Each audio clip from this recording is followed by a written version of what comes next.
Hello all, this is Jenna Crow with another haul video for the week of July 6th, 2023. Let's get right to it because I have a lot of comic books to show off. Mostly DC Comics, as I got all of last month's DC books that I was going to get, as well as this week's DC books. So let's get right to it. Starting with Action Comics number 1056. Next up, we have Batman issue number 136 with the legacy number of 901. Then we have Batman Incorporated number 9. Next up, we have Batman The Adventures Continue Season 3 issue number 6 with the return of Ra's al Ghul. Then we have this anthology series, Batman, the Brave and the Bold, issue number 2, with a new retelling of the first meeting between Batman and the Joker. Then we have Catwoman, number 56. We also have City Boy, issue number 2.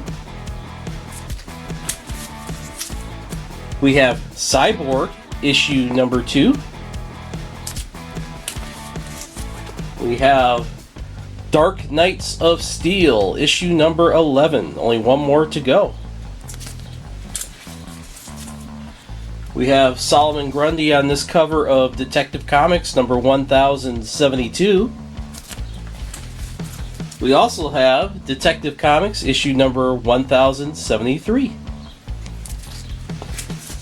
This book's been running late, but it's finally here. We have Fables, issue number 159. Only 3 more issues to go. Have a big milestone issue before it gets relaunched in 2 months. We have The Flash, number 800.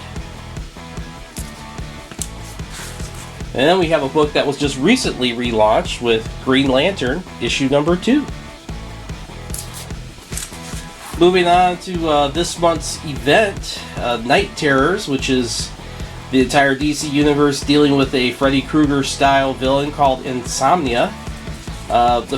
We got a bunch of them there. So right off the bat, we got Night Terrors, Batman, issue number 1. Which looks like the same old nightmares for Bruce there. Then we have Night Terrors, Black Adam, number 1. That looks to be a similar theme for his nightmare. We have Night Terrors, First Blood, issue number 1, so the first chapter of this crossover event. Even though I think the main Night Terrors book, the first issue of that, comes out next week. Then we have Night Terrors, Poison Ivy, number 1. Looks like being a housewife is her worst nightmare. And we have Night Terrors, Ravager, number 1. Haunted by her evil family. Rose has a lot of family issues. And then my favorite of the Night Terror books, just by the cover alone, we have Night Terrors, The Joker, number 1. Which I just love that this would be the Joker's worst nightmare. Okay. Next up, we have Nightwing, number 105. This entire issue is shown from first-person point of view, so you get to be Dick Grayson for a day. Then we have Poison Ivy, number 13. Got a one-shot here. It's the Power Girls Special, number 1. This is the main cover.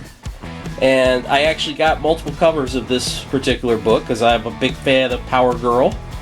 And wanted to support her, and I'm happy to see that in September she's got a brand new series starting up. So, brand new ongoing. But here is the B cover. And here is the C cover. Next up, we have Shazam, issue number 2. Alright, let me set these down and get the second stack of books here. Yeah, I had 2 stacks of comics here. That's how many I got this week. Here we have Spirit World, issue number 2. We have Steelworks, issue number 1, written by Michael Dorn, Lieutenant Worf himself, who also voiced Steel in the Superman the Animated Series back in the 90s. So that kind of the reason why we got him, of all people, to write this miniseries. We also have Steelworks issue number 2, which just came out this week. We have Superman issue number 5, Scream of the Silver Banshee. Yeah. We have Titans issue number 2. We have The Vigil issue number 2. We have Wildcats issue number 8. Another big milestone. And again, this book is also getting relaunched in September, but it is Wonder Woman issue number 800.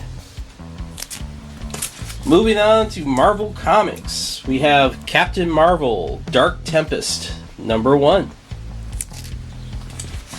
This one's a few weeks late, or came out a few weeks ago, but I finally just got a hold of it. It is Edge of Spider-Verse issue number 2, with the Disney Princess Spider-Person herself, Spinstress, in the main story. Which I just realized Dr. Octopus as kind of an Ursula type character. That's so appropriate. And then we have the latest issue, Edge of Spider-Verse number 4, which just came out this week with Dream Spider. Yeah. Aranya is also in here. And we have Extreme Venomverse number 4. I'm definitely curious about the Sailor Moon Venom here.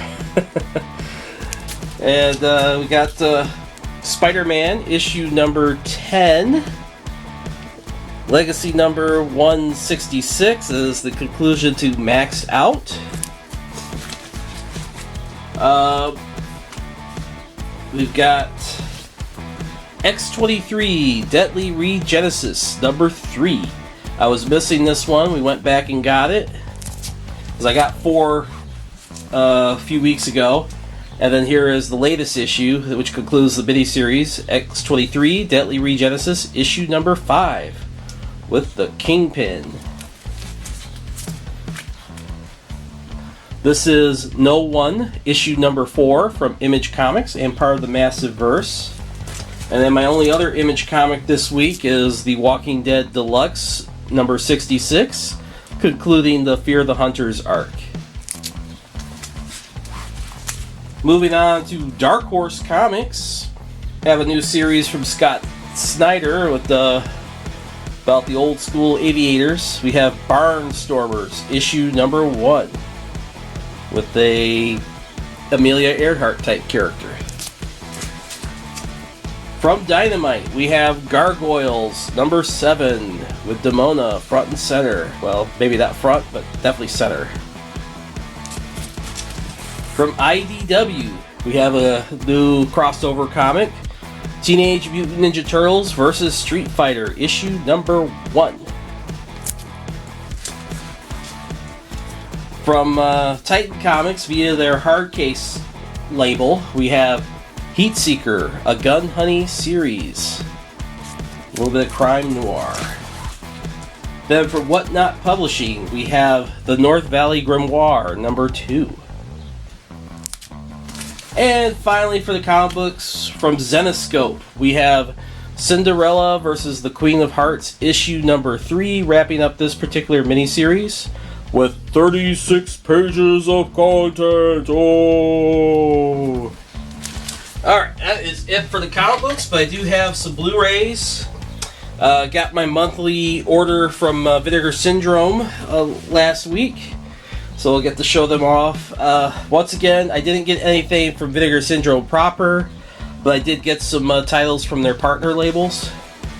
So first up, we have this Polish film from 1963 from, well, see, I believe it's pronounced Volchek J. Haas. It is called How to Be Loved. It's about an actress from Poland. Sometime after the war, she comes to Paris, and the movie features flashbacks of a time during the German occupation of Poland. So, definitely some interesting material. I'm pretty much into anything World War II related, especially the aftermath of World War II. There's the back of the case. Front of the case is the same artwork as the slipcover. Here is the inside.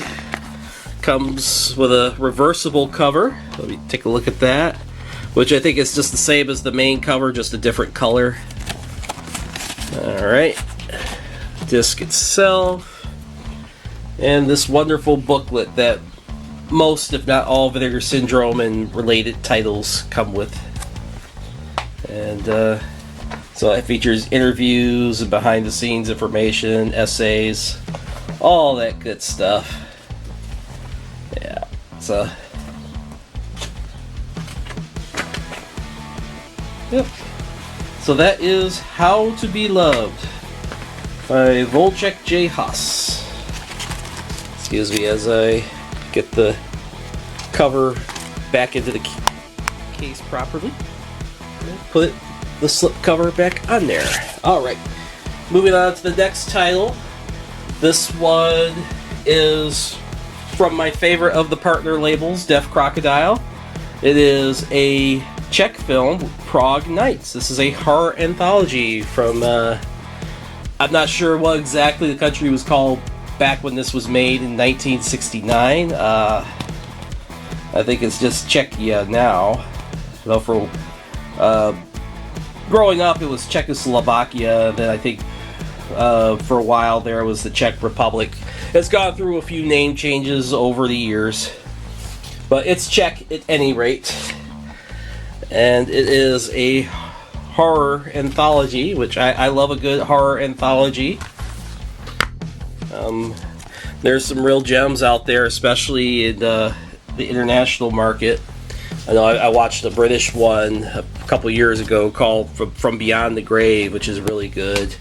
As far as like American horror anthologies, my favorite is actually Tales from the Hood. But yeah, nice booklet there, and not really a reversible cover, but it does have artwork on the other side of the cover. So there's the front of the cover, and then there's this on the back from one of the horror stories inside. So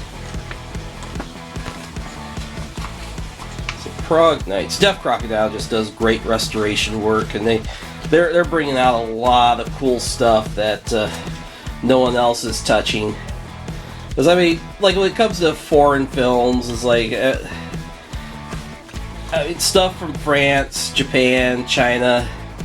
That stuff is very well mined, but Eastern Europe is a very neglected scene for great cinema. And I'm glad that we got companies like Deaf Crocodile that's bringing it to our attention, especially the older films. The last title I got, this is from Connie. It is Spacked Out from 2000. It's kind of reminds me of the film 13, maybe crossed with another Hong Kong film called Girls in the Hood, which was basically similar to Boys in the Hood.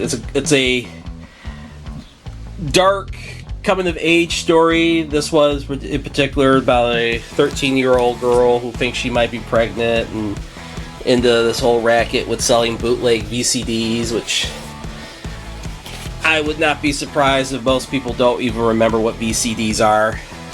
They're basically was like the in-between Laserdisc and DVDs. Most DVD players can play a VCD. It's basically just a CD with video on it. But not quite a DVD. But there's the back.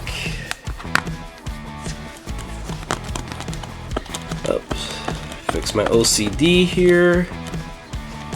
We got the Millennial Misadventures.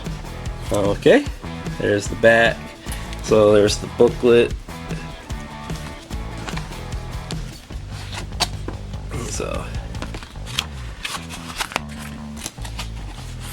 yep. So not all Hong Kong films are kung fu and crime dramas. There's a wide variety of genres that came from that film scene. But anyway, that is spacked out. That's everything I got this week, guys. Next week will be just the weekly haul of comic books. July is the twice annual Criterion 50% off sale at Amazon, or not Amazon, but Barnes & Noble. Amazon is price matching, but I'm going to get my stuff from Barnes & Noble just because they're the ones doing the sale. Amazon's only price matching because Barnes & Noble is doing it. You know, they're just trying to undercut them.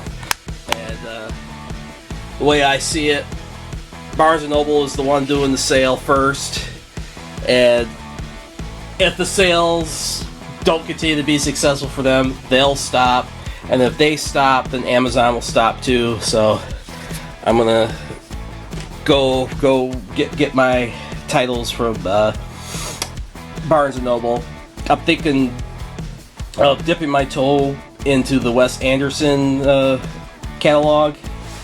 The only Wes Anderson film in my collection is Isle of Dogs, and I'm thinking about getting maybe Rushmore because that's the first one, and possibly the Grand Budapest Hotel because that is the most considered the best one from a lot of people that are fans of Wes Anderson, and so I might get those two.